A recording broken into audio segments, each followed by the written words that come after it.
Hello, everyone, and welcome back to this week's episode of the 107 podcast. Obviously, last week we weren't around. We took our own summer break, but that was partly because Ash was very, very busy. But I do have a question. Did you miss me?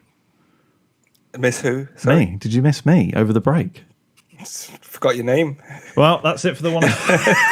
No, welcome back, everyone. Forgot you even existed. Yeah, just completely just checked out. I was like, this is a pun-free existence I'm living in right now. That sounds like hell. Yes. No, of course I missed you. I missed Terry more, but I did miss you. Yeah, that's completely understandable as well, to be completely honest. Welcome, Terry. Terry is obviously back from, episode 17, something like that. It's been a while, but how are things with you, Terry? Yeah, no, really good. First of all, thanks for having me back on. Delighted to be back on it. I can't believe it's that long ago since we were doing a podcast last time. It seems like time's just flown. It absolutely really has. Yeah, but it's really, really good to have you back for sure. And it's really good to have Formula One back. We are back at Zandvoort this weekend. It's race week. We are, yeah. It is. It's race week. Cheers, at last. Finally, and congratulations to Terry on joining FanAmp. So if you're not on FanAmp, actually, Terry, do you want to just give a quick shout out to that and how they can follow you there? Yeah, so I joined FanAmp during the summer break, so about 2 weeks ago now. So I've got my own base on there, so it'll be bringing you all of the Coffee Corner news. So it's literally on there. You can select your own base. You can get all of the latest videos, all of the latest chat. You can interact a bit like a Facebook page, so it's a bit more interactive than what I normally do on TikTok. And yeah, just download the app and just head on over. I've got a link in my bio on all of my stuff to download and go straight to my part on there. But really exciting times. Yeah, it looks good. An app dedicated to Formula One. Yeah, it's really a good place to actually get on there. And there's some really good content for some travel on there and some various other bits on there, like fantasy F1 and a real good mix on there. Awesome. I look forward to the content you produce from there, as always. But as long as Coffee Corner stays, we're happy. It's staying. It's an extension. There's no change to the existing Coffee Corner. It's branching out. Good. Oh, good. Sorry, go ahead. No, please, Ash, take it away. No, I was going to say, kind of before we go into kind of the in-depth season review of the teams, how have you found the season so far, generally from an FIA perspective, from a TV production perspective? We've had Sky Sports Kids, and just generally how you found the racing as well, because early on in the season, there's a lot of complaints that the ground effects have gone a little bit too far. So what are your overall thoughts on the season so far? Kind of not going too much into teams and drivers. It's been good. I think the TV coverage could be a lot better. I think they're focusing on the wrong battles, which I don't think is helping. Yeah, I think there's actually a lot more closer racing than what we're currently seeing on TV, and I don't think it's getting picked up enough. So I think there's some editorial stuff that can be done better. And the Sky Kids, I quite enjoyed a bit of change. Yeah, what brought to Hungary, the cartoon graphics, all those sorts of things. I know, Jensen, my boy, absolutely loved that side of it. So yeah, it was really great to see him interacting with it in a way that he doesn't normally. Yeah. So yeah, it kind of fitted in with his autism, all of his things. He loves like colours, bright things. So he really enjoyed seeing those characters on there. So yeah, I think, racing could be better, but it's the second year in new regulations. Things are calming down a bit now.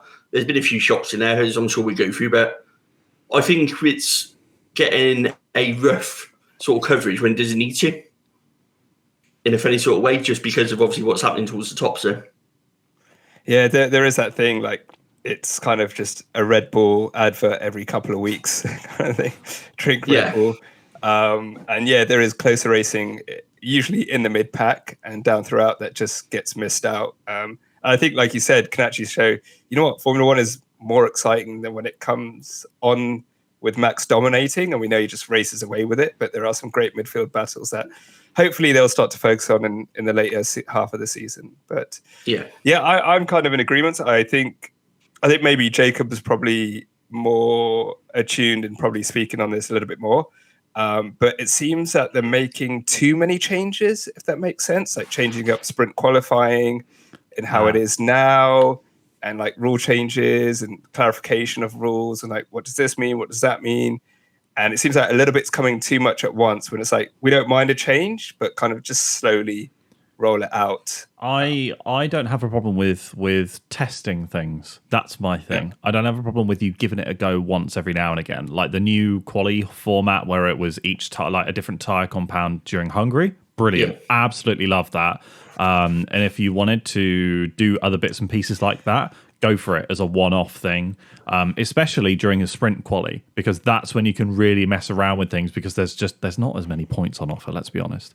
But I did also see not Martin Brundle, Crofty stole my idea of having a separate sprint qualifying, or a separate sprint world championship, and then having a normal world championship. So thief. Yeah. But not that was my original idea, but I'm claiming it. But yeah, it's definitely something which I think should be looked into, because I think that it's just two completely different things, to be completely honest. Like, you look at Haas, they would do amazing in that championship, but just not very good in normal world championships. So I think it's something that could be looked at, to be completely honest.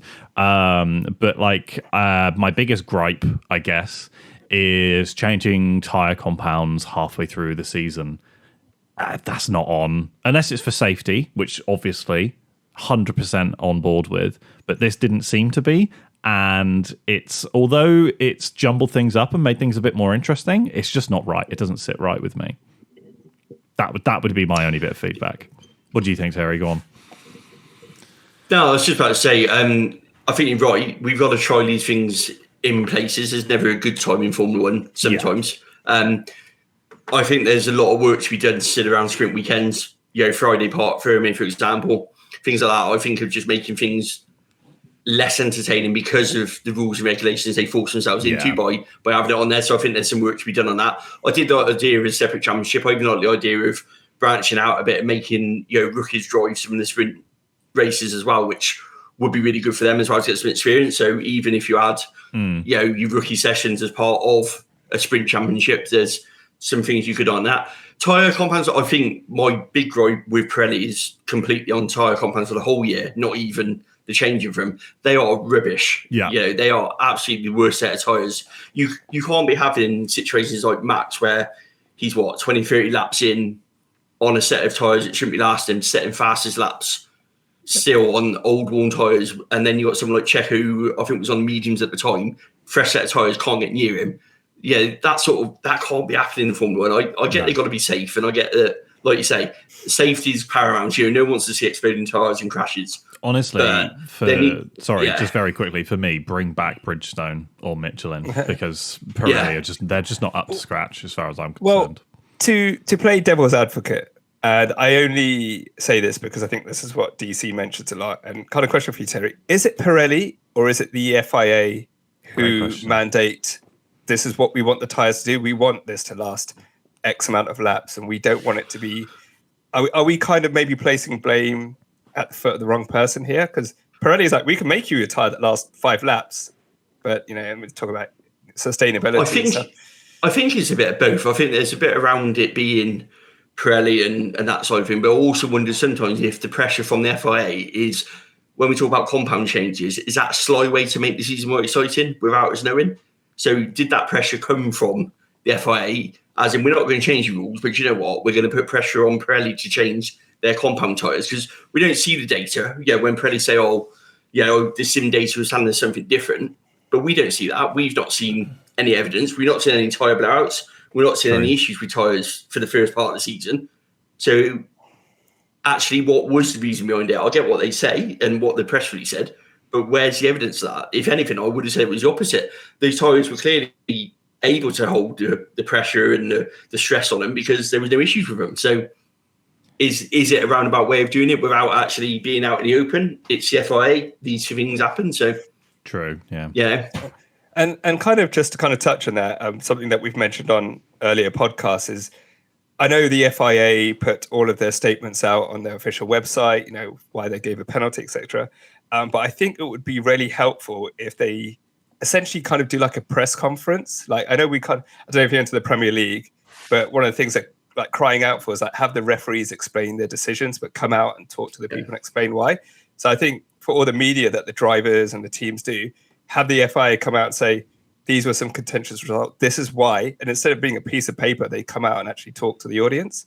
So hopefully they can implement something like that in the future. So why did you change the tire compounds? And there could be a statement hidden away on their websites that we came out because of X and Y and Z, and the data shows this or doesn't show this, and this is why. So hopefully a bit more transparency from the FIA in the future. If you are looking for stuff like that, generally F1 TV are very, very good at explaining exactly why the FIA did X, Y, Z. So that's just something. Get F1 TV. You don't have to rub it in our face, but Jacob. just because I don't live in the UK and I have access to F1 TV and don't have to deal with Sky Sports, luckily. I don't mean to show off. Yeah, thanks for that. Yeah. But yeah, F1 TV are pretty good. I don't know if they maybe do some stuff like on their YouTube channel. They do a lot of technical stuff on the YouTube channel. Yeah, but I think is it Sam? I think it's Sam. He's really, really good. Sam, he's really good, brilliant. And Albert, when he does them, is really good as well. Yeah, absolutely. So mid-season, well, now it's race week, so just past mid-season. Let's start in constructor order. Red Bull. What can we not say about Red Bull? They've absolutely dominated. Max and that car are just man and machine meld together. What can we say about their season so far? One thing I would like to say, and I think most people are in agreement, is did you see the comments that Zach Brown made earlier on this week / last week? I did, yeah, about Checo. They were brilliant. They were brilliant. I won't quote it directly because I can't remember it off the top of my head, but essentially Zach said Max is in a league of his own. If they had 2 Checos in the car, this championship would be wide open. And he is absolutely right. And I think that it's all well and good saying that the Red Bull is an absolute rocket and they've got their domination locked in for 3 seasons, but they don't without Max. That's literally what it is. Max is the difference between great and legend as far as I'm concerned, in terms of like the car and like how successful that actually is. Kinda hope that something goes wrong, not this weekend, but next weekend, so that Vettel's 9-win streak is safe. He can join them in 9 wins straight, but I think he needs to do something to not beat that, because that's a special place in my heart. Those 9 wins in a row. But I think other than that, like I think you do have to take that with a pinch of salt in terms of how good their season has been, because it's just Max is just levels above anyone else in that car. Yeah, I mean, it goes back to the same debate we used to have with, Schumacher, Ferrari, Lewis and Mercedes, how much is car, how much is driver. Yeah. But sometimes you just get, like you're saying, that's just synergy. You were saying that's when 2 just go into 1 and it's just a dominant force, and it's not one or the other. It is purely, you can see both of them in complete harmony and synergy, with each other. And you can only appreciate that as a fan. Yeah. As much as people don't like it, you just look at it and just go, wow. Yeah, we're seeing something special in terms of performance and what this Red Bull can actually do. Yeah, honestly, please do drink it in and enjoy the dominance a little bit, even if you're like an opposite fan, like you're an opposing fan, let's say, because I think it will be a few years until we see another like level of dominance like this, because this is unreal. Even at Mercedes' height, they never really got to this level of dominance. Last, I think 2 points on Red Bull, and then we'll move on because their season's been amazing so far, is do we think that they can win every race this season? And what do you think, honestly, are Helmut and Christian's thoughts on Checo's performance, not just this season, but what they see for future seasons? As they know, teams will catch up, and you kind of want 2 strong drivers. Otherwise, they could be losing the constructors. If you look at 2021, whilst Max won the Drivers' Championship, they didn't win the Constructors. And I know that's very important to Red Bull. I think first and foremost, Constructors is the most important thing they go for. The drivers won in second to that. And I think a lot of fans, they forget that quite a lot. When the team set out at the start of the season, they're going for the Constructors title. They're not going for the Drivers' Championship. It's normally defaults. It's normally a good bet that if you're in the running for the Constructors, your driver's going to get the championship as well, just by pure mathematics and how it works. But that's what they go for. I think Checo is doing. It's really hard because personally, I think Checo is going to keep his place until the end of 2024. Yeah. So I think his current contract, I can't see it changing. And when you've got a driver who's second in the championship, like he currently is, and he's the only person who's won a race apart from Max this season, and we talk about Max's performance and as we were just saying how good he is, at what point do you just go, actually, he's doing what's asked of him? Because start of the season, his quota would have been Constructor Championship and second in the Drivers' Championship would have been his own benchmark personally. And he's hitting that currently. So it's really tough, I think. The criticism sometimes levelled at him is qualifying's let him down, don't get me wrong. And that helps him in terms of the car performance coming back through the pack. Yeah. But actually, it's not been a disastrous season. But in terms of can they win every race, I think yes. I think there's a couple of tracks still which might, Singapore springs to mind, Brazil springs to mind, as two potential opportunities for some teams to maybe get some points in terms of a race win. We know Red Bull haven't been traditionally as dominant around Brazil, but lots of Mercedes have. Singapore is one of those, that first corner, anything can happen and mix it up a bit. So I think they're probably my two standout races for the season, which might not give them the 100% record, but unless there's a reliability issue, I can't see anyone beat him any other way. I totally agree. And I think, and we mentioned this on last week's podcast, right now, the car and Max are doing well enough to cover for Checo. If it was more competitive with the Mercs, the Astons and the Ferraris, and they were at risk of losing that constructors, I think Checo's seat would definitely be possibly up for grabs at the end of this season. Yeah, I think Checo is pretty much doing exactly what he needs to do, but the issue is just the gap in points and in performance is just so glaringly wide. That's the issue. That's what it is. He's not like doing what you'd expect of him in terms of performances in a car that good, but like he's somehow hanging in like onto second place in the championship, but almost through dumb luck at points, like completely honestly. And I think that it's also because, if you were to put, let's say, Charles or Lando or George or someone else in that car, obviously results would more than likely be very different. And I think that's where obviously the criticism comes from. It's not by saying, oh, he's a bad driver or anything like that. It's just that the gap is huge. That's what it is. And I know I jokingly say that Sergio fumbles the bag every week, but he does, and that's on him, to be completely honest. It just is. But let's move on. Who's second in the constructors at the moment, Ash? So it is Mercedes. Yep. Mercedes didn't have the best start to the season. Had a big change in the car design, which has generally improved it, but it's not as consistent as I believe they would like. It's kind of been I think they've written off this season. And I think they're working on the car as a base for next season. But I think one thing I'd like to point out is, and kind of you've mentioned this as well, Terry, with some of your posts, is a lot of people were riding off Lewis Hamilton after last season when George beat him. George is a new up-and-comer. Yeah. And this season he's come up and he's like, don't count me out just yet. And has really shown George, like, I'm still the number one guy in this team. I'm the one that they pay multi-millions of pounds for in the contract. And I think his poll at Hungary shows he's still got it. And I think second half season Hamilton is just a different beast altogether.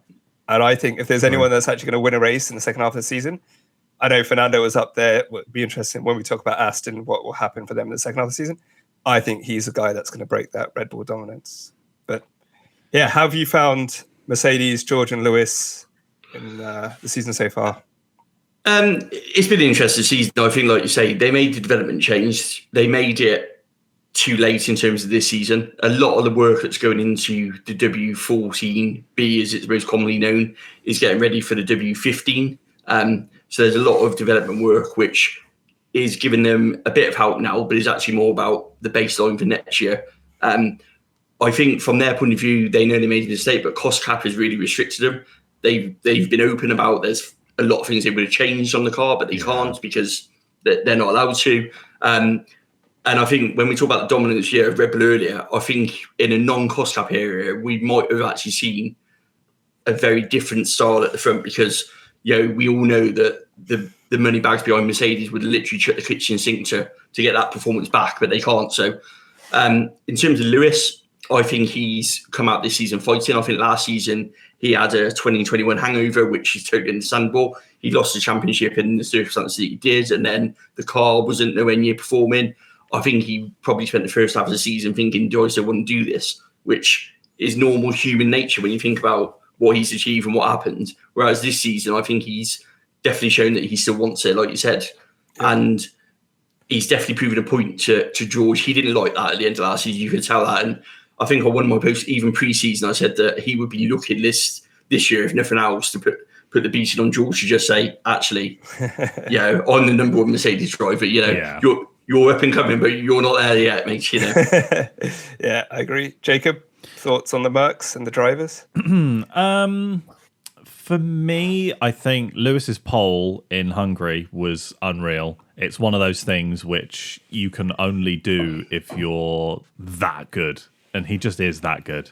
You can't take away anything from that bloke. Just absolutely phenomenal. And it just shows that, like, I guess that even obviously Fernando is a prime example of it as well, that like age is just a number at certain times. Maybe not in terms of consistency, but every now and again, everything lines up correctly and you just absolutely smash it. I'm hoping it's not a one-off. I'm hoping that Mercedes do a little bit more towards the end of the season, obviously this half of the season. But I think that also you do have to remember that I think Lewis was spending a lot of time last year developing the car and trying to show exactly where it was weak and was doing a lot of testing and stuff like that in order to make this year's car better.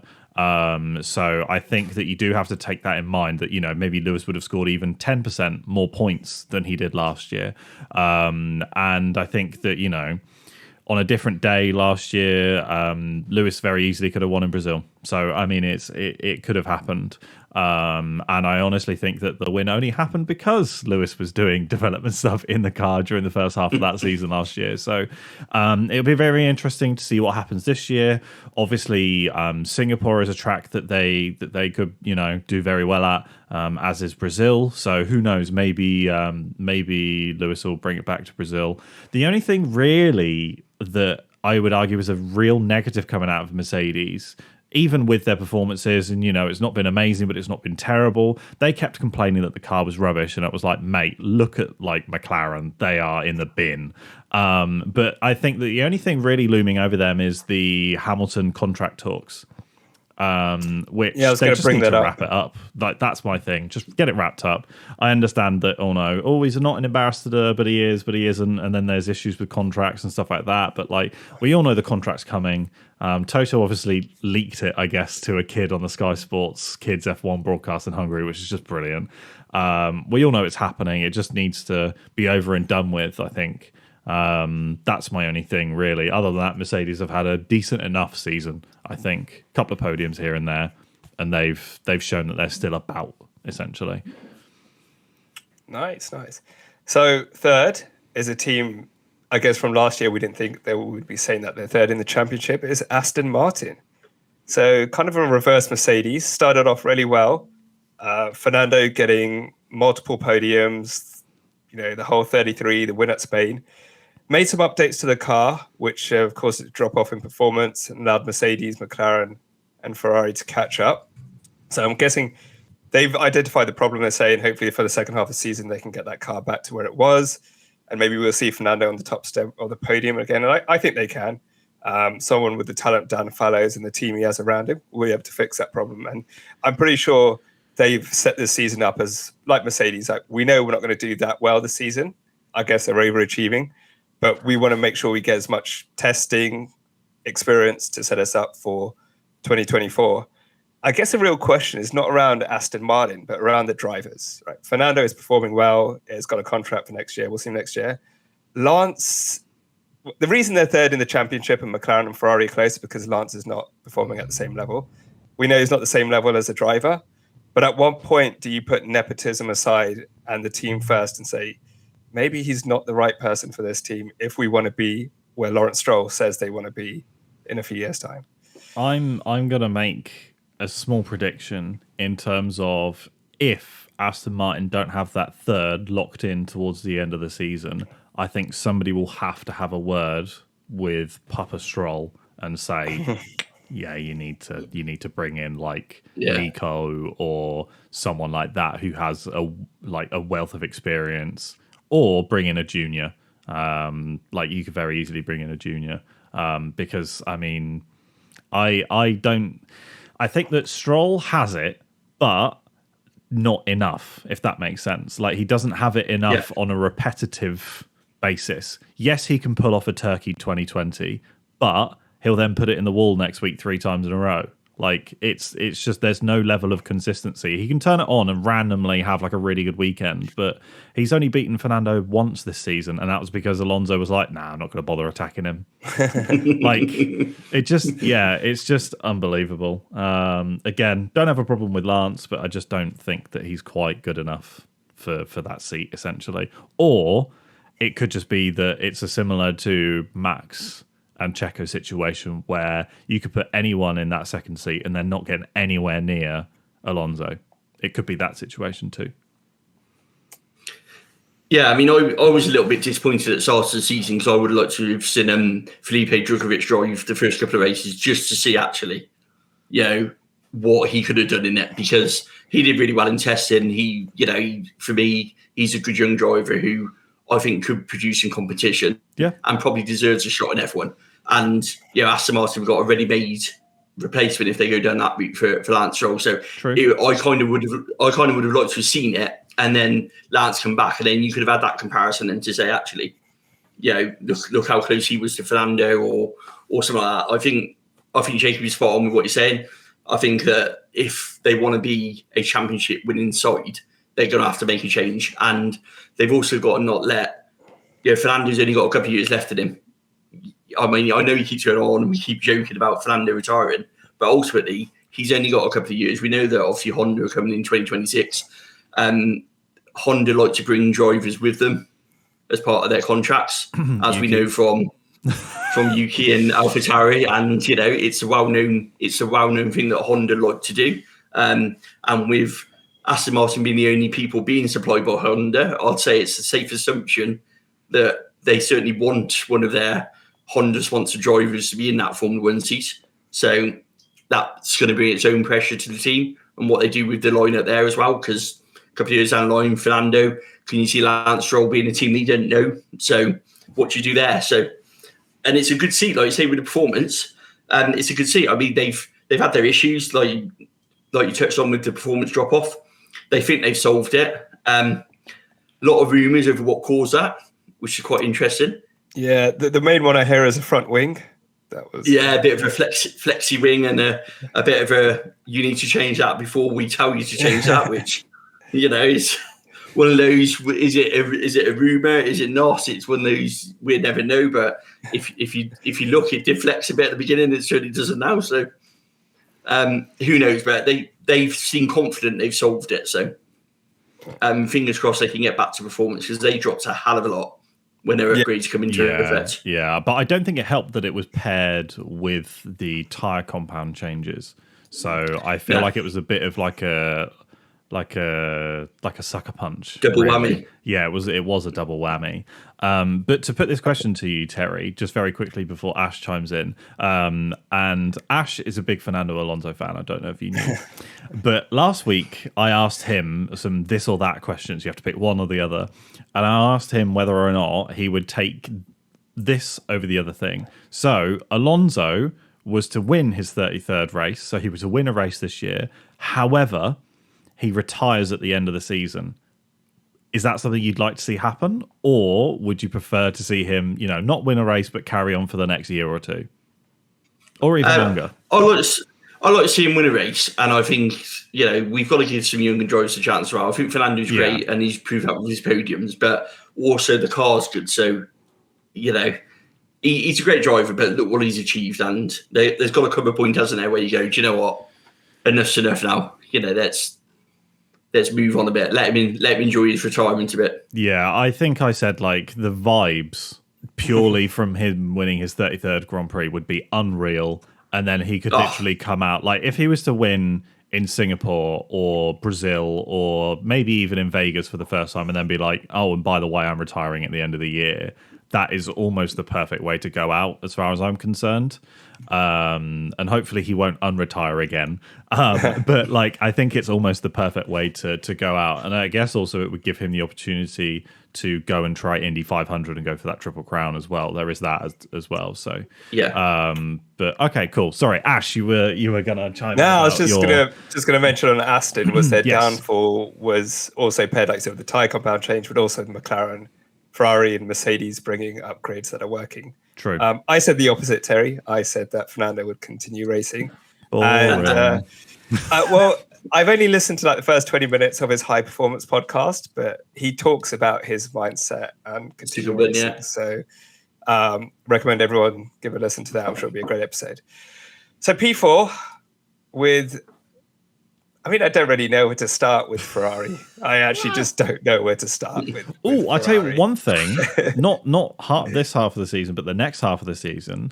I'm looking forward to whatever they're doing in Monza, because apparently they're doing some special one-off livery to celebrate the 24 Hours of Le Mans, which is pretty cool. Okay. Which says a lot about Ferrari's season if I'm looking forward to a livery more than the rest. Are you even looking forward to season. livery? Because remember when they teased yellow and it was just the sliver of yellow? I reckon they'll do it properly this time. Like winning 24 Hours of Le Mans is a big thing, especially Ferrari to like turn up first year back, win it. That's unreal. So I hope that they do something big. And what would be especially nice, a very, very nice touch, was if they were to give one of the first FP sessions to one of the drivers who participated. So if they gave it to Giovinazzi or something like that, I think that would be a very nice touch for the first laps of the weekend to be done by him. I think that would be really lovely. Just Ferrari marketing team, you know where I am.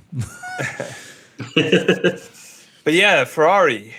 I mean, the fact they've just been neither here nor there. I know they made some big changes to the car, got rid of the bathtubs, went for the swooping floors. I miss the Charles tub. and Carlos are just doing what they can. I think Charles has he always performs well every season, but I think his performances in Azerbaijan was good. But they're just mad. I don't really know what to say about their season. It's just been so underwhelming. Average. It's been average, hasn't it? And that's something which never sits well with Ferrari, is it? Because ultimately that's what it's been. It's been an average season. It's been nothing spectacular. A lot of work going on behind the scenes. 90 odd staff have changed over since Fred took over. Yeah, a hell of a lot of behind the scenes work going on. So I think a bit like Mercedes, they've kind of written it off and gone, this is it, this is what we got now. And that's what we got. What have you, I guess we're not even going to talk about driver performance, but what have you made of Fred Vasseur's performance as TP? I understand it's not been the longest time for him and change takes time, but do you think you can see where he's trying to steer the team and the changes that he's making, whether he could have done more to keep certain personnel or get personnel? I'll let Terry answer this first, but I've got an answer about this. Yeah, what are our thoughts on Fred Vasseur? I think he's done a good job in terms of what he's inherited. And I think Ferrari need number one driver. I think they need to do a Red Bull. I think they need to just put their flag in the sand and go, we've got a number one driver, and that's who we're going to put everything behind.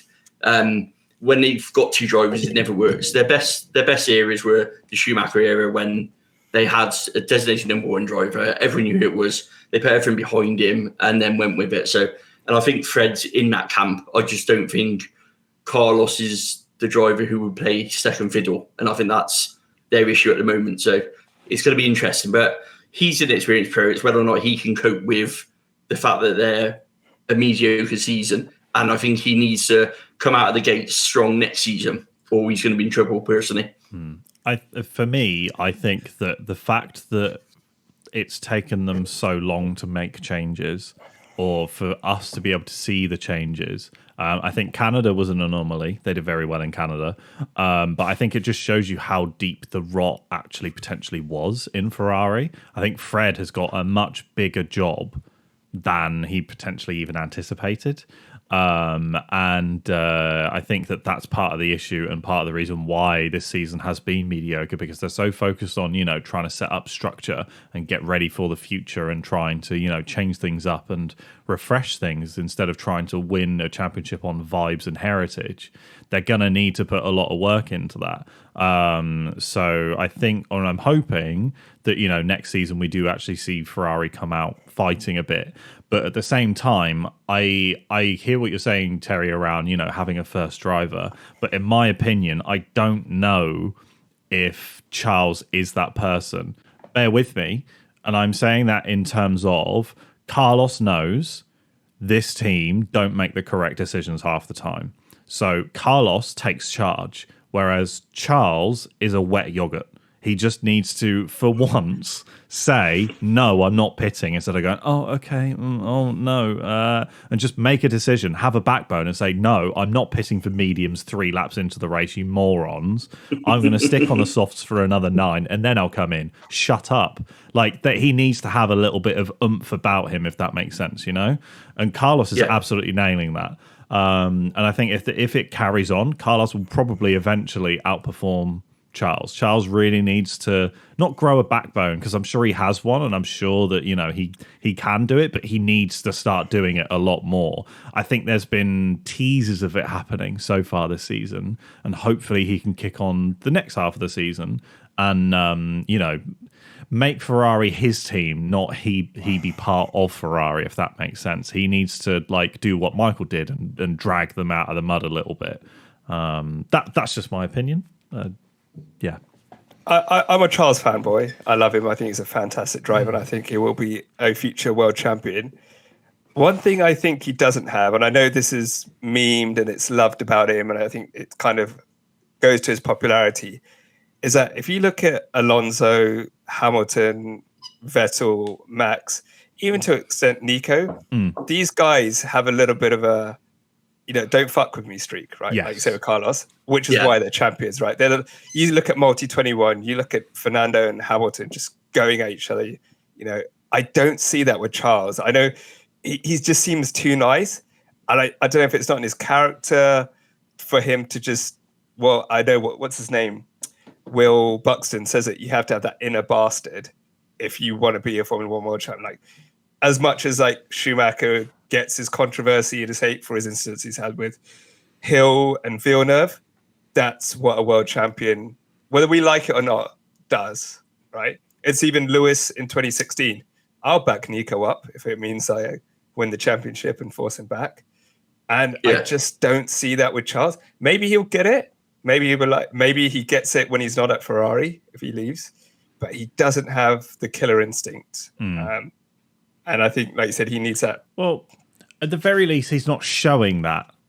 That's what it is. He could have it behind the scenes. He could be the biggest bastard ever known to man. He could be so demanding of his engineers. He could be he could be that person. But from the outside looking in, it just doesn't seem that way. And he's just got to pull out that inner bastard from somewhere. Just a little bit. Just a teeny tiny bit. Okay, have you got your papaya glasses on? Yeah, of course I've got my papaya glasses on. Let's go. Looking comfy for it. Oh, yeah. Did not think we would be saying this at the start of the season, but P5, McLaren. If there was ever, a turnaround, a feel-good story, from snatching victory from the jaws of defeat, it's been McLaren. Do you know what, right? I will say it's so much sweeter seeing Alpine in the mess they are right now as well. It just makes it even better, even sweeter to watch as a McLaren fan. And there goes our Alpine partnership. But for me, I think that, again, I do have my papaya tinted glasses on. But the season started out like electrical problems. We had to retire the car and blah, blah, blah, blah, blah. And we couldn't really see, the skills of Oscar and Lando. We just couldn't see them. And then to have led laps during the beginning of the British Grand Prix from, retiring the cars and stuff like that, first couple of races is amazing. It's such a big turnaround. And it's really, really nice to see Oscar as well do as well as he's doing. I think that he was very unlucky in Belgium in terms of the actual race. In the sprint race, he did phenomenally as well by leading 1.5, 2 laps, I think it was. And to be fair, he probably could have held on a bit longer had the car not been set up a bit better, I guess. Because I guess that with the car being stuck in Parc Fermé, they had to sort of have this weird setup and stuff like that. And so, yeah, but I think McLaren have turned the season around massively. I wonder whether or not they will be the team or Mercedes will be the team to, maybe even snatch a race win away from Red Bull. Who knows? But I think that with and I've said it before, the most Lando Norris thing to ever happen would be Oscar Piastri to win in Monza. That would be the most Lando Norris thing ever because your teammate's beaten you there twice. It would be the funniest thing ever. But I think that there's the potential for a race win even, which is just miles apart from where they were at the beginning of the season. But that being said, I think that they got off to such a rocky start, and they should have been where they were 3-4 races ago at the beginning of the season. But I'm glad that obviously the new facilities and stuff have come ahead, and that, like, honestly, the Oscar's as exciting as he is. Like, he is arguably the most exciting rookie since Hamilton. Arguably, in my opinion, with my papaya tinted glasses. So, yeah. Terry? Because I think we've had enough bias for now. No, I think you summed it up brilliantly. I mean, McLaren will be delighted where they are now, but they should have been there at the beginning of the season. But again, that's cost cap development. We all know they had a problem with the floor, and they made some mistakes with it and couldn't correct it. But they now seem on top of that. I'm with you on Oscar. I called actually Oscar beating Lando before the season even started. Yes, I'm a big fan of Oscar. He's won everything at every level. It was no surprise the contract negotiation going to get into it. So I think that there's a potential where he had a couple of races where he didn't have the same car as Oscar. I think that showed. Yeah. It's Lando, so that showed a bit as well. So I'm excited for the second half with those two. I wouldn't put it past Oscar to beat Lando to a win. Calling whether or not it be Monza, but it would be when it would be a Lando thing too. I actually think it's a genuine thing. And I think for me, the bigger interesting thing is Oscar's contract is up before Lando's. And that could make for a really interesting sort of second half of the season and some vultures circling because, Lando's 2025, Oscar's 2024 with the possibility of a year extension. Yeah. But actually with the driver market like it is in 2024, I think there's going to be a lot of teams with one eye actually maybe with dialing Mark Webber and seeing what his availability is going to look like. But I think it's exciting for McLaren fans. I think they've got the basics right now. They've got a good platform. They seem settled with their new structure changes, new wind tunnels online now. Yeah, it's exciting times. Yeah, they haven't got to go all the way to the old Toyota wind tunnel anymore. Yeah, all of those things will benefit him. Even cost-wise, it will benefit because even taking your car over where the Toyota wind tunnel would have cost you. So even things like that, you make a saving on. There's little things like that which people don't realise in the cost cap era that allows you to do more. And their new structure seems quite good going forward. And they got some exciting people coming as well. Let's not forget who's joining January the 1st, actually. There's some big change at McLaren once the season's over even. So, yeah, absolutely. Ash? No. I think a lot of people wrote off McLaren and there were a lot of jokes about it being a tractor. But I'm not obviously an aerodynamicist or an engineer, but I saw potential in the car and they had a lot of bad luck at the start of the season with both drivers where I think they could have done better. But I think the biggest story of the season, bar Alpine and the chaos that they have, is Oscar Piastri.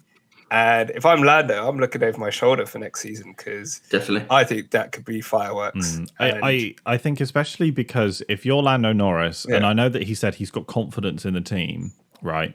But if you're Lando Norris and you're like, oh, I've signed a deal until 2025, but one of those Red Bull seats could open up, could open up soon, and Oscar's doing pretty well, and his contract's up before mine.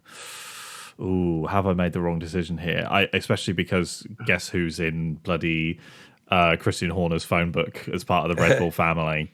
His manager. So I think that's also a pretty interesting dynamic to have. So especially because, in all honesty, this summer's silly season has been rubbish. It just has. Nothing's happened. It's been really, really boring. Which hopefully means, fingers crossed, end of the season / next season silly season should be a bit more explosive. But who actually knows, to be completely honest? It's going to it'll be next year, 2024. A lot of deliberately up. A lot are. Which there's a lot of 1-year deals as well. There's a lot of extensions being triggered deliberately to put the teams in the market as well. People are forgetting that the teams want to be in that 2024 market just as much as the drivers do. So they're only triggering 1-year extensions or 1-year deals because they want a part of it next summer as well. So yeah, absolutely. Okay, we haven't got weeks and months and years, but Alpine. How not to run a Formula One team? It's a car crash, isn't it? It's unbelievable. It's just I don't get how it can just go that wrong for a team. I think that let's be honest, it's literally Rossi's fault. It's trying to micromanage a team too much, I think, as opposed to, just letting something lie. But I mean, they've not had the best season. I'm the only thing really, because I'll be honest with you, I'm not the biggest fan of Alpine. They're just there. They just exist on the grid. I'm not overly bothered.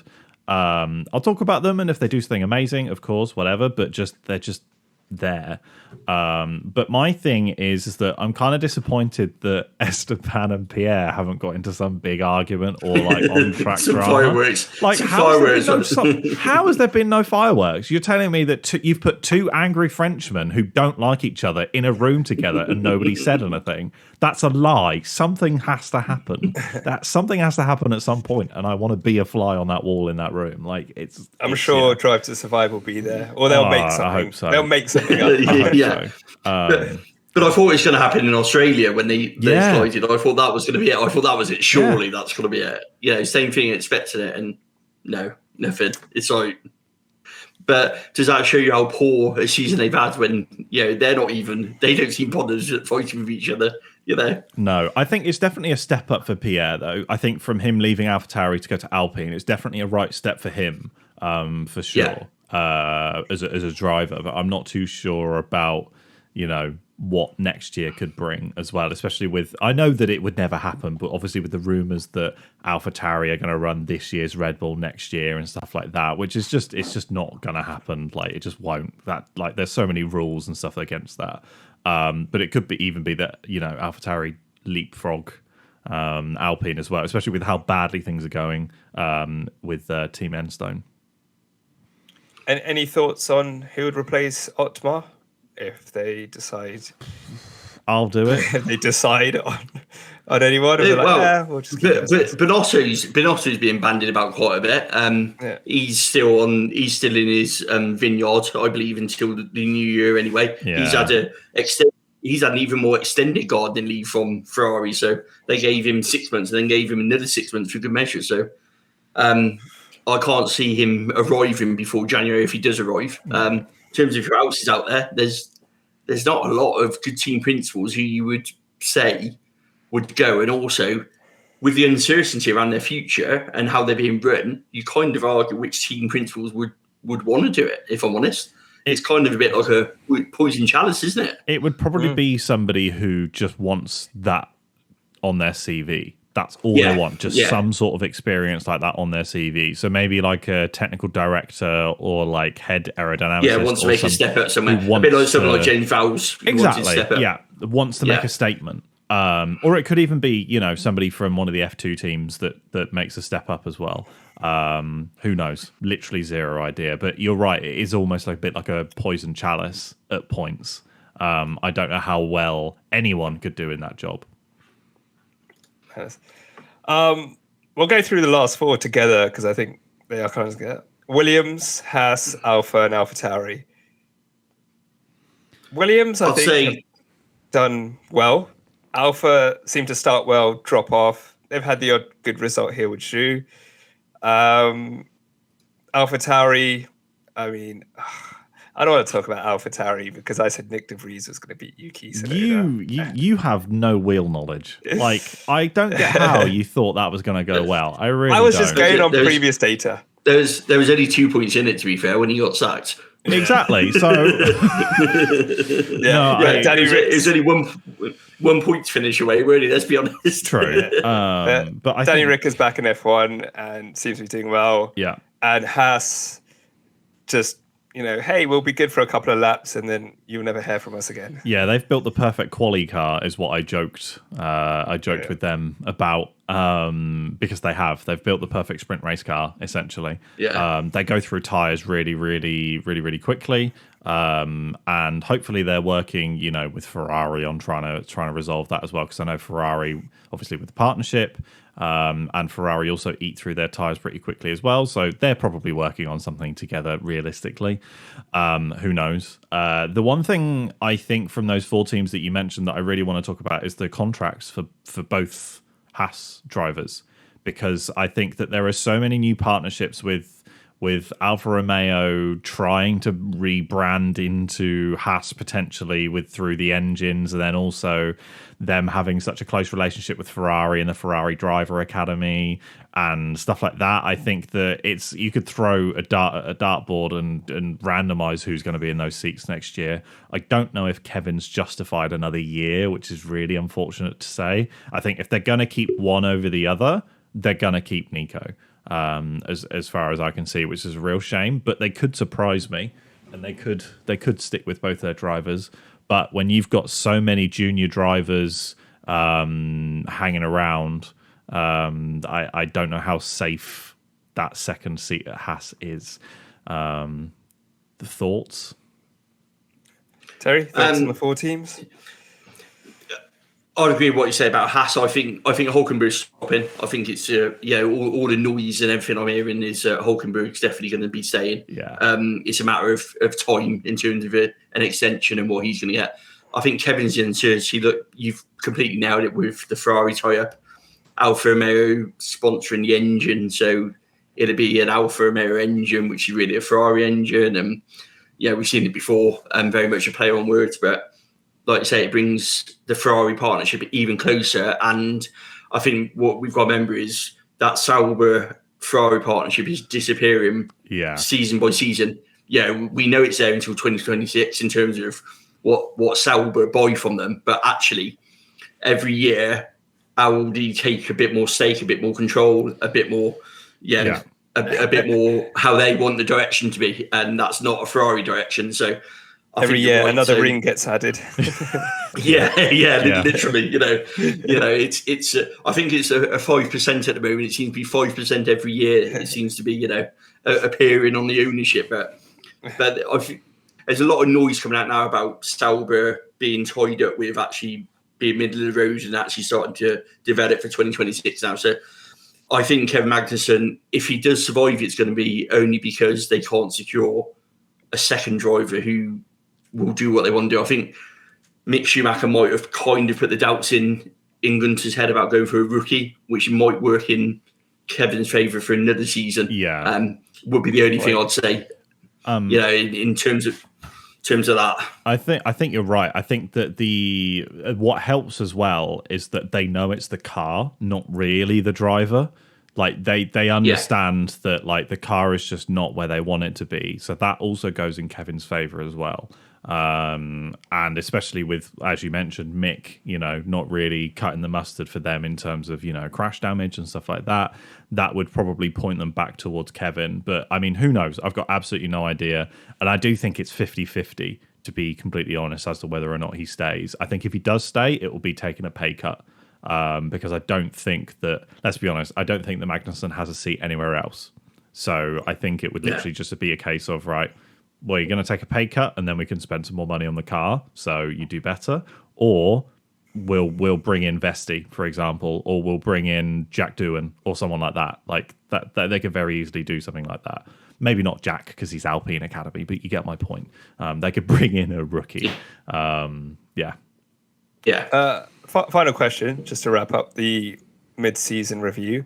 James Vowles, what do we think of the job he's doing at Williams? And it used to be that James has just taken that position because he will take over from Toto when Toto leaves. But it kind of seems like it's swaying towards James actually wants to build something for himself and really build Williams up to be a top team again. Yeah, I think he's done a great job at Williams in terms of, you look at what he's dealing with facility-wise and the sort of mess he kind of walked into. I think they need to sort out their second driver. Logan's not doing it for me at all. And I think he's probably the biggest driver at risk in terms of being on the grid next season. I think him and Kevin are the two drivers I'd say are likely to be changed for next season if I had to put money on it at the moment. But I think James is doing a good job. I don't think Toto's going anywhere for a while, so I think that's allowing him to build at what he needs to.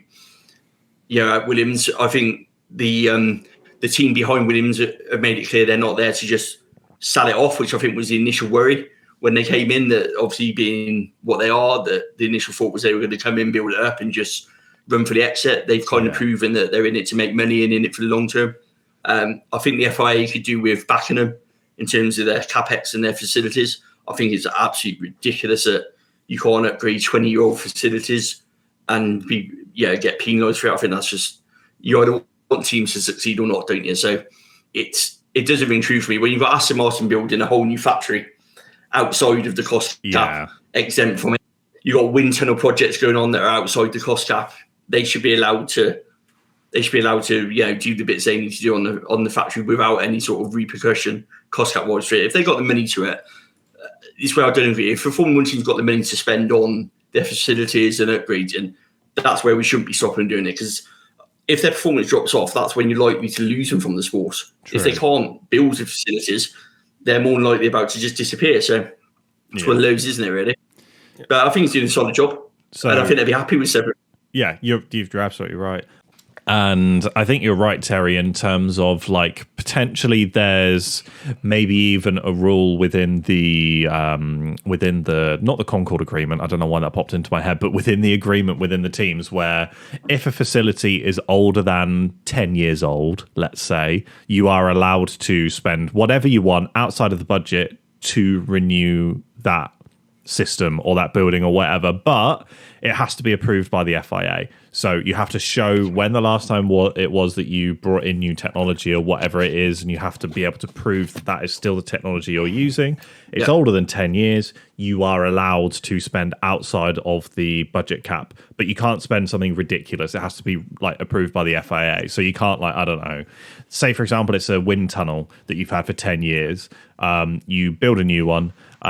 You can't all of a sudden slide one in for like 15 million and when it should actually be 10 type thing. Like, you've got to make it a reasonable expectation in terms of the cash.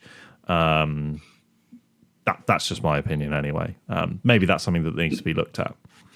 No, I'd agree. Because I mean, the bigger teams, when they had the cash, so we've heard a lot about Mercedes' development on their facilities, and I had a lot of questions on it time going, how are they doing it? How are they spending 90 million and Williams can't? Well, the bottom line is anything that was in the cost cap, they did before the cost cap came into effect. So everything they're doing now is all marketing. It's all the stuff that isn't covered by the cost cap that you can spend as much as you want on. And even that's like a grey area. But essentially, they upgraded everything that was in the cost cap before the cost cap kicked in. Same as Aston Martin's new factory, same as McLaren's wind tunnel, all those things, all the big teams, because they had the money, but obviously Williams didn't at the time. So it's just a shame. It's huge. It's one of those, And Ash?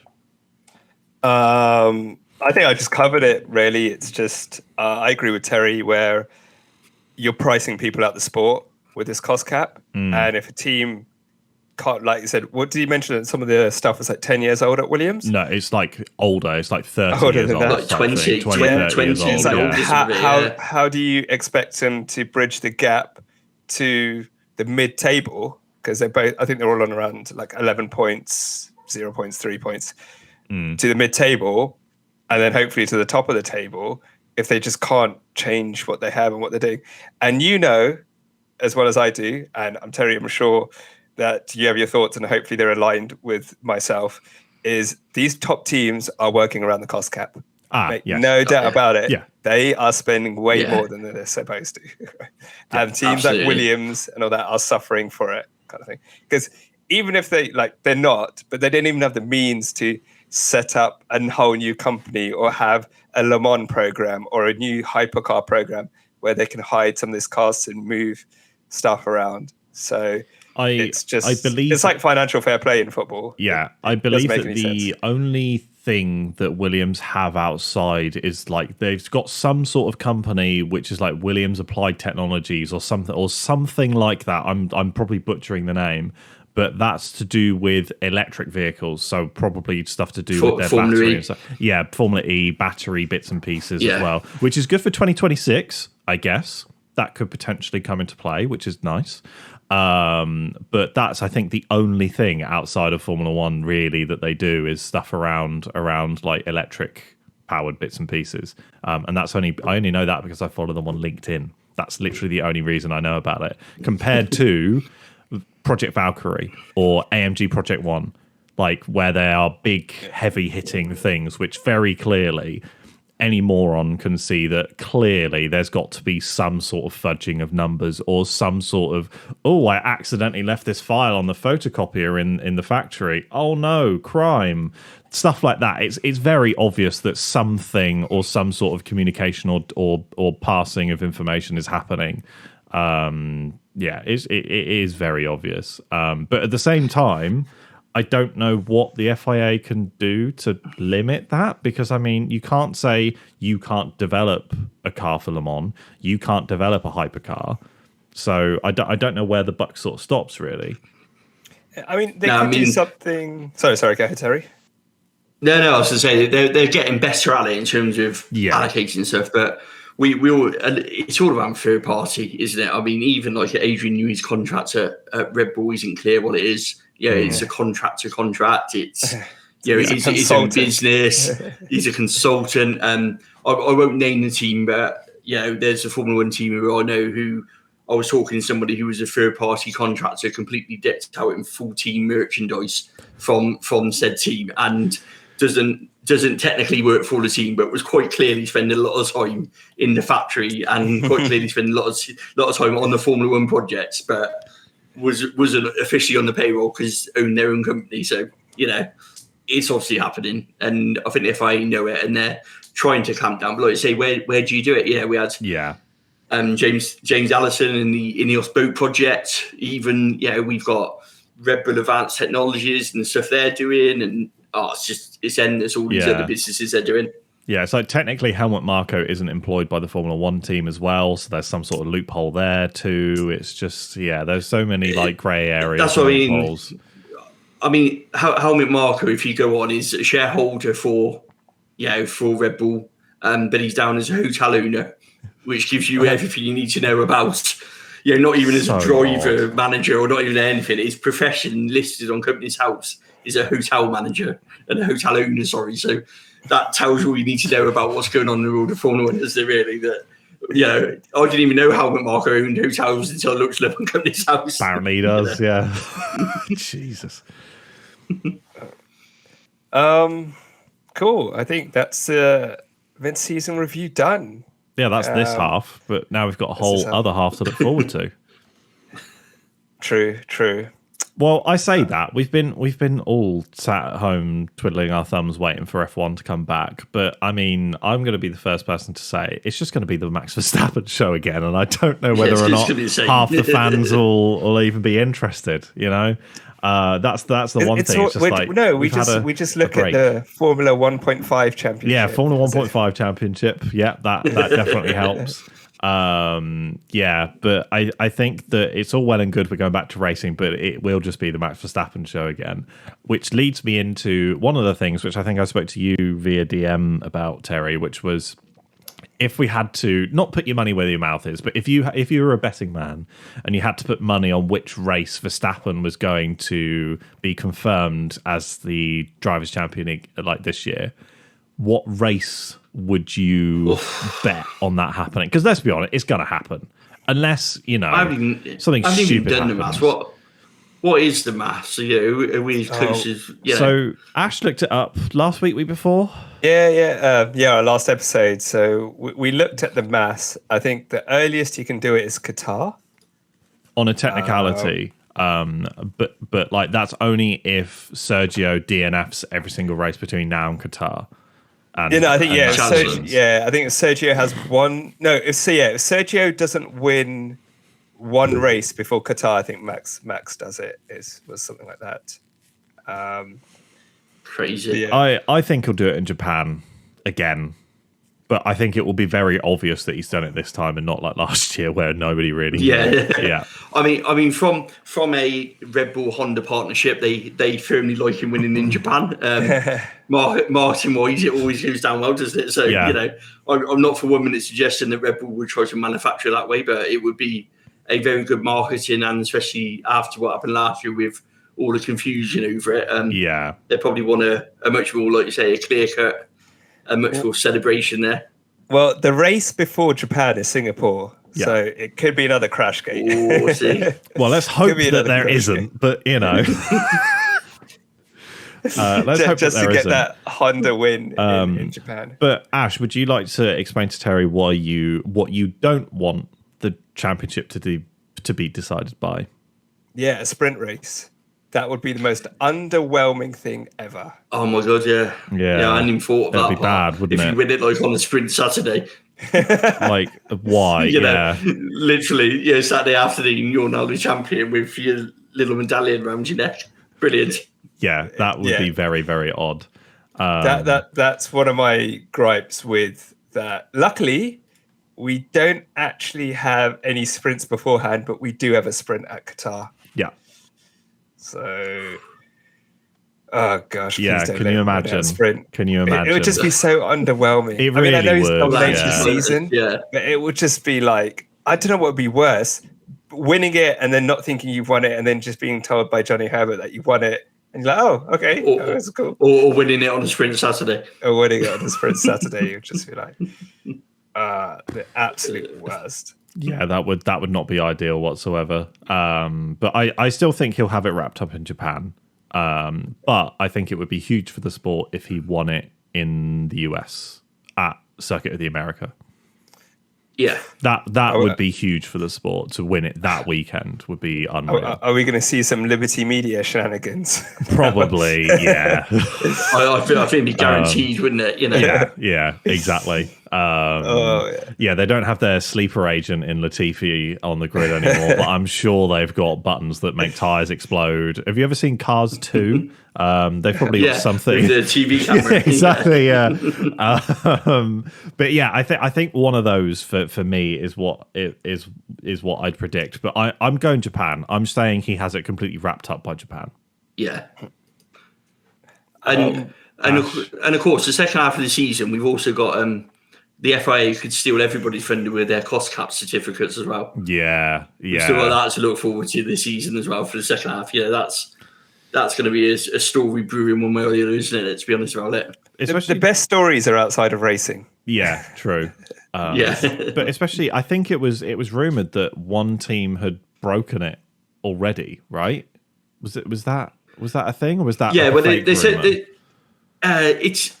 it's kind of a fake one, and it's not. So 3 teams were alleged to be over, but it's because it's the first round. So what happens is, in true FIA fashion, the teams submit their cost cap to the FIA. The FIA comb through it and they go, oh, no, sorry, that's not right. You're over it. Give it back to the teams. The teams go, no, you're wrong. Look, because actually that was our AMG one or our Project Valkyrie costs that we didn't include, because that's not to be included, and give it back to them. So that's our catering. I think budget, that's our catering budget. That's our our heritage budget, or our tax we haven't added on, or whatever it may be. So I think it's that dialogue that goes to and fro that always happens on these submissions. So yes, on paper there might be some teams showing over. Well, or not, that will show when the certificates come out. Completely different question.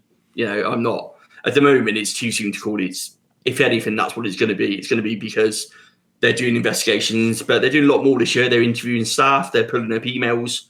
So they are doing a much more thorough in-depth to get around this loophole we talked about earlier. So there is a lot more going on for them to try and evidence some stuff. So it remains to be seen, but I don't know. I think honestly the only people who can just swim through this sort of swim through. That's a weird analogy. Coast through would be anyone at Haas and Williams. They're just like, well, we haven't even got anywhere near it. Like, who just chuck it in. It's just like, oh yeah, but you haven't added your tax. Yeah, but it's fine. We're still 30 million under. Don't worry about it. Like, unbelievable. I think they're the only two teams that you can really really say, they're fine. Our catering's a meal deal from Tesco. Yeah, so literally. We don't have any hospitality at the tracks. No, I will defend Haas. Their hospitality suite was lovely. I even had a lady handed me a free Coke. It was very delicious. So I did have to fill out an expense report, but I mean, it was, but one thing as well, we obviously we were talking about like summer break and financials and stuff like that. Somebody who dropped a potentially big financial bomb halfway through the summer break, very cleverly, I might add, was Felipe Massa. That's a bit of a bombshell to have dropped that the middle of the summer break. Very, very clever by their lawyers, or his lawyers. Very clever. And honestly, I'm all for it, to be completely honest. It's completely the right thing to do. Try and go after some money, because very clearly if there's a blame, there's a claim, and he will get some money out of it. 100% he will get some cash out of it. I'm expecting, I think I said it on the video I did, I'm expecting the NDA and the silent payoff to have it go no further. And if I'm honest, it probably looks like from the claim that's what he's looking at. The sporting regs don't let you go back and change the rules. And yes, I keep hearing about what happened and all of this, but you've got Max Moses is no longer with us. Charlie White is no longer with us. Byrne is in his 90s and is already backpedaling on his magazine article. So unless there's some concrete proof somewhere, which none of us know about yet, of course, how do you do this? And also, the people involved got punished and were severely punished. So Lewis, McLaren at the time, they were nothing to do with it. They were no part of it. And the sporting regs don't let you go back. And even if you do, the FIA can choose to ignore it. I mean, it's the beauty of their own rules that whatever the sporting court decides, or even the legal court, they don't have to actually change it. No. They can just go, that's nice. Thanks for that. Yeah, I think it's just so clear and obvious. He's just very clearly seen there's a couple of million euro in there, and he's gone, why not? Because, I mean, even from a court of law, if they were to throw the case out, let's say it made it to court, they could very easily throw the case out and be like, Bernie's senile. Like, are you going to take anything that he says as gospel? No. Convicted of fraud, Yeah, convicted of fraud. Like, you can't take this man seriously, and it's immediately thrown out of court. So, an out of court settlement is probably what's going to happen. But I mean, I kind of hope he gets some cash out of it, because you know what? Fair enough. Ash, your opinion on the whole thing? Well, I think you both summarised it. I also think, just going on a more sporting view, you wouldn't want to win a championship like that. No, you don't want to win a championship like 15 years later. No one will remember it anyway. If it was the last race, let's say it was the last race, and it was very clear and obvious that something had been changed, like to manipulate the results, like really, really obvious, then of course, I can understand him, going after it even more. And I could potentially see them saying, right, we probably should, take a title away and give a title. But even then, they probably wouldn't. But I think where do you draw a line, though? But in this case, it's not clear and obvious. It just isn't. And you don't know what the other results would have been. Yeah, exactly. So and if they're not going to do anything about 2021. They won't do anything about 2008. No, but even so, if you look back at that race, would Felipe be pushing for such a result if Ferrari and the Bodster pit stop and he got points from that and ended up champion? Yeah, and that's the thing is that it's not as if even that crash impacted on it. It was the pit stop and everything else that impacted on it. And then you also go back to that that 2008 season. You go back to Lewis, you go back to the Belgian Grand Prix and the disqualification, all those sort of bits. There's so much controversy in there. It wasn't just on that. You could open up a can of worms, and we've had so many titles that have been decided under these circumstances over the years, even before 2021. Even down to Michael Schumacher and letting Vettel through in his last ever race. So glaringly obvious to get the points in the place. Where do you draw that line of challenging results? That's the worrying thing as president, because if he wins, then every other team will say, oh, well, because that happened, we could have got X amount of points, and we'd have got this much prize money, we'd have done this, and we'd have done that. And the FIA will be handing out settlements left, right, and centre. Yeah. I mean, it could even get as ridiculous as 2007. Lewis Hamilton is now suing the Chinese Grand Prix for putting a gravel trap by the pits. Yeah. It could get that ridiculous. Yeah. So, I mean, hopefully it's literally just a case of Felipe, shut up. Here's €3 million. Jog on. Yeah. How much you want? Yeah. Yeah. Put it in your account. Check. Just don't write something ridiculous on it, please, Felipe. You were technically champion for 12 seconds. Hopefully that's the case of sort of, wrapping it up, really. But we'll have to wait and see. And then looking forward to the rest of the season, because let's be honest, nothing really that massive happened during silly season, really, or summer break. Nothing really massive happened. So do we have any other predictions around the rest of the season? So any races where, you're expecting someone else to win other than Red Bull, anyone to retire, any shocks, or whether or not we're going to see, something absolutely insane happen, like maybe, I'm going to mention it again, Ash, you're not going to like it, but maybe the Andretti deal comes through and is finalised. You never know. Like any predictions for looking towards the rest of the season from either of you two?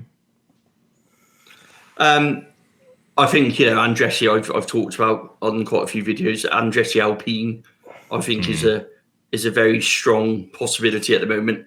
I think it's being muted and being kicked about quite a lot. I think it depends on the 11th team coming into Formula One and everything else. So I don't think it's an imminent deal by any stretch of the imagination. And I think it's only in preliminary talks as a backup if they can't come in. But I think Andretti wants to come in left, right, or centre. And I think Alpine, with their complete self-destruction, might have just given him a perfect route in by taking over off the end zone. Renault go back to supplying the engines, which they were always going to do anyway. It's a win-win for them. But I think in terms of racing, the problem is that the engine freeze is one thing that we talked about. We've had cost cap, but we've had the engine freeze. Yeah. And they've made these engines just bulletproof, because these teams who are used to developing engines year after year, making them faster, have had all this time to make them more reliable. Not that they need to be made reliable. So they are literally bulletproof. When was last time, George, I think in Australia may have been probably last time, and even that was debatable over what it was. Kevin Magnussen. That's a Ferrari engine. Oh, that doesn't count. Yeah, sorry. but even so, you can count them on one hand, can't you? Literally. I mean, they very rarely go wrong. So I don't think you've got any chance or much chance of it happening to a top team. But this is Formula One. Who knows? Yeah. But I think, like I said earlier, Singapore and Brazil are my two bets on. Could get a bit spicy, and maybe when the championship's wrapped up, we might see a bit of difference in, not needing to go for it, or actually Max taking a few more risks. Because I still think, even though he's commanding so much, he is driving conservatively because he doesn't need to. Doesn't need to drive like a madman anymore. No, but I think he's matured to drive as well, so I think that's a big thing for him. But also, it's very different when you're fighting for the lead, isn't it, to just being in cruising. We all know that you keep off the curbs, you drive within limits, all those sorts of things, don't you? So I think that two things that point towards Max still being very switched on and still being very, very hungry to win are, one, his overtake on Oscar Piastri in the sprint race in Belgium in the wet, full throttle through Eau Rouge.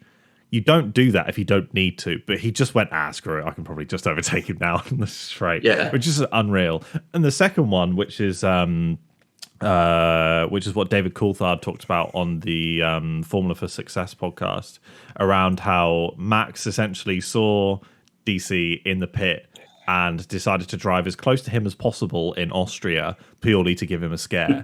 Like, that's the level that he's operating, and just shows like he's still able to cruise to wins, but at the same time he still wants to win. Like, and he still has that hunger. So it shows that he can do both at the same time, which again just talks to how unreal he's been this season. He's just a machine. He just is. But like, I think that there's the potential for mistakes to maybe creep in. I don't know. We'll have to wait and see, but probably not. And then I think, going off the back of what you said, Terry, I think that if there's going to be winners, it's going to be like different winners. Sorry, it's going to be at Singapore or it's going to be in Mexico. But my wild card is maybe you have a different winner in Vegas, maybe. And also just Monza, purely because it would be the most Lando Norris thing to happen ever. Like that, I just want that to happen because it would be funny.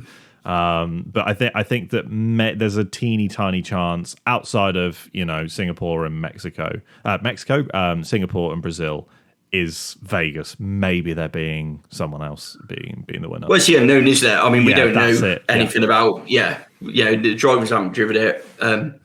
Brand new surface. We all saw what it did to Miami first time round. It looks a bit of a mess over there, so I'm not quite sure what they're. I'm not quite sure how they're going with their deadline, because looking at the pictures I've been seeing, there's a guy on TikTok actually who's been streaming daily from there, which is quite interesting to go down the Vegas stretch and round the paddocks. And let me tell you, the pictures they're showing don't show you what's actually happening on the surface, because it is a mess. Yeah, that sounds about right. That's, I guess, echoes Jeddah, like not last year before, where like it was like sometimes the inside of some of these buildings were just scaffolding. Like they just very clearly weren't ready on time. Yeah, and they're well over budget as well, which is also a sign that they're panicking, isn't it? Because it feels like they're chucking the kitchen sink at it. You know, Formula One's first ever race, they're promoting themselves, and they don't want to get it wrong today. So, but I think the whole thing around Vegas is going to be interesting. I think it's going to be a great spectacle. I'm not too sure the race is going to be great, but I think in terms of what it's going to bring to the calendar is going to be something really, really something we've never seen before. I think it's going to be out of this world. I mean, Friday night. Are we expecting another driver intro rap song? God, please no. Well, I almost guarantee this is Vegas. Maybe Adele has a residency there. Lady Gaga. She could do it. Celine Dion or something. Yeah, Celine Dion and something like that, you know. Nah, it's got to be more American than that. Think more American. It can't be Adele. She's not American. It's got to be even more American. It's got to be like they're going to bring Elvis back from the dead or something. Like, it's got to be more American. Bruce Springsteen? Bruce Springsteen. Yeah, that's a good one. Yeah. I think you're going to have the scene like they're walking through the casino, through, you know, past all the one-on bandits and that, past the tables, you know. Blue Man Group playing blackjack in the back. Has anyone seen the Red Bull Vegas video? I have, yeah. Saw that one the other day. So cool. That is really, really good. I mean, I can't say much for Checo's acting skills, but it's really, really, really good fun. Yeah, it was good. I need to watch that. It's good. It's really good. But I also didn't realize. So I've been doing a little bit of research behind the scenes around drivers and when they were actually decided as champions. I mentioned it on the previous podcast that I was trying to do it, but Jim Clark was champion in 1963, but I couldn't remember or couldn't work out where he was decided as champion, because I wanted to see which track crowned the most champions, which is a very, very odd statistic to actually have. But technically, we have had world champions decided in the US in Vegas, which is just quite interesting as well. I just wanted to throw that out there. How bizarre! So we've had the championship was decided. I've completely lost it because I was scrambling. 81 and 82. Nelson Piquet, Keke Rosberg, both decided in Caesars Palace in Las Vegas. 81 and 82. So we've had world champions crowned there before. So maybe Max somehow manages to fumble the bag and maybe he's crowned there again, but who knows? But yeah, I've been trying to work out exactly what race decided every single one of like the championships and stuff like that. So like I didn't know that like the the championship was decided so many times in Monza and stuff like that. I also didn't realize that, where was it? It was one of the drivers was crowned world champion after he'd actually died because of the way that the season results worked as well. It's absolutely mad. So I was just going to say, if you're interested in like some of the history of Formula One, go and have a look at like all of those like summaries that they have on Wikipedia and stuff like that, because it's just insane how some of these were decided. It's absolutely ridiculous. Yeah. Little bit of a complete tangent, but there we go. It just reminded me around US Grand Prix, Vegas, etc., etc. So, but I don't think that there's going to be many outrageous things happening in terms of results and stuff like that, because I think that Red Bull will just carry on steamrolling the rest of the competition. That it is what it is. Really, it's too big a gap to close that you can't. And also most teams are going to switch to next year's development now. Yeah, so everyone's going to do it. So not just Red Bull. There'd be very little in terms of major developments coming forward now. There'd be a lot of track specifics, a lot of fixes, some stuff that's already in the pipeline, but majority it'll be everyone's turning into next year as well. So that's going to keep the gap as it is. Yeah, I think you're right. I think the only team that I know that 100% are still currently focused on this year's development are McLaren, and that's because they've openly said we're still focusing on this year's development. But I think there'll be one or two other teams that carry on post summer break focusing on this year, and that'll be it. Everyone else will just look to next year. So, but we'll have to wait and see. But yeah, I don't think there's really that much else to cover unless we wanted to quickly preview Zandvoort. But not sure there's too much to preview. So not a lot, to be honest with you. Other than some protesters turning up, that's literally about it. There's nothing else really out of the ordinary. I think they'll turn up, Max Verstappen will win, and then we'll all go home. Yeah, there'll be some flares, even though they're banned, and that'll be it. Yeah, pretty much. Well, there we go. That was a quick review. who's going to be 2, 3, and 4? Oh, who's the Formula 1.5 results? So we call it. So there's a thing called man other than Messi, because Messi was so good at Barcelona. So who's the man of the match? Man other than Messi. So we do man other than Max. Who's your top 3? Assuming Max wins. Top 3. I will go Max. I'm going to go for Checo. And I'm going to go Oscar for 3rd place. Oh, just to mix it up a bit, because I'm not sure the other teams will make that improvement quick enough. So probably like Aston's fix, I'm not sure it's going to be quick enough, or Mercedes. I'm not sure they got a fast enough car there. Nice. Jacob. I'm gonna go Lando, then Charles, then Checo. Ooh. Don't know why not, but there we go. I'm going to go Checo, Lando, and Oscar. I think that'll be the man other than Max top 3. I have some fun quick-fire questions for you both. If you want to round up. Oh, you've done them this week. Yeah, go for it. Yeah, sure. Yeah. And then we'll wrap this up, is quick-fire, so whatever comes to your head first. Oh, God. Right? Okay. Jacob, you're not allowed to say Subaru. Okay. All right. I'll start with you, Terry. What manufacturer would you bring? What car manufacturer would you like to bring into Formula One? Toyota. Bring back Toyota. Jacob. So if I can't say Subaru because you're being boring, I can't say Honda either because they're already technically coming back. Screw it. With the growing Formula One, bring in someone like Dodge, or like someone ridiculous, or Koenigsegg. Okay, interesting. You own the team. Which company would you like as your title sponsor? Me, it would have to be Costa. Yeah, because the lovely Costa Toyota Racing. Yeah. With unlimited coffee.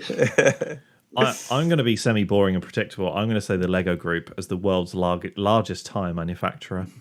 Lego Dodge. Okay. Lego Dodge. Any city in the world you would like Formula One to race at, barring grading of circuits and safety? New York. Oh, Yeah, New York would be pretty cool. Honestly, like a London city circuit would be pretty cool. London? Nice. What race on the calendar should be a night race? Australia, so I don't have to get up at 7 in the morning. Miami. Miami needs to be a night race. Miami would be a good one as well. Yeah. Miami vibes.